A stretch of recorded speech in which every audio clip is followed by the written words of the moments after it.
Clint Domingue here for 103.7 The Game and high school football. It is here. We are officially getting ready for it. Some matchups are going down on Thursday, but I'm more focused on what's going on Friday night. After all, they do call it Friday Night Football for a reason.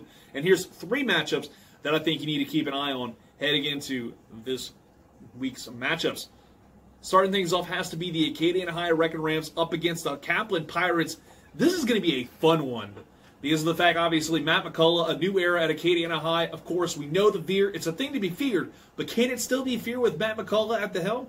I honestly think so, but we'll find out Friday when they take on a Kaplan Pirates team that is looking to keep things going, keep the ball rolling after getting to the state semifinals last season for the first time in over 30 years. Over 30 years, Kaplan is hungry and almost certain they got aspirations for the Dome in 2018. The next matchup has to be the Westgate Tigers up against Catholic High New Iberia, defending Division III state champs. Came up a little short in the Kiwanis Jamboree last week, but it was a defensive effort. So I'd say this defense could be something you need to keep an eye on in this matchup. But the Westgate Tigers, they're not fooling around. They're going to be a fantastic offensive powerhouse with a lot of talent that's going to wind up getting recruited towards some Power 5 schools, especially when you look at players like Kayshawn Butte. This is going to be a fun matchup between Westgate and Catholic High New Iberia. I cannot wait for it.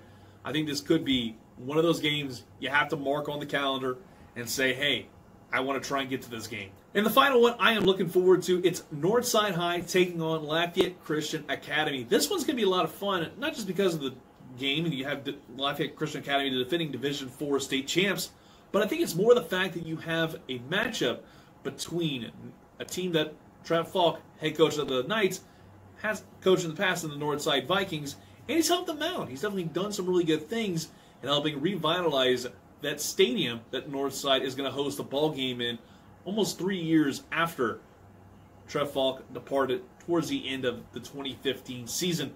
I'm just looking forward to it more from the human side of things, but it's definitely still going to be a good game that you need to keep an eye on.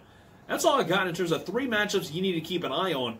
And if you want to keep track of everything, and I mean everything that's going on in and around the Acadiana area, hit up 1037thegame.com for the Football Night in Acadiana scoreboard. It'll be updated live. And don't worry, if your school's not in there, make sure to hit me up on Twitter or anywhere to let me know, and I'll add them to it. But I think I've got everybody covered. For 1037 The Game, I'm Clint Domingue, and this is your high school football preview for Week 1.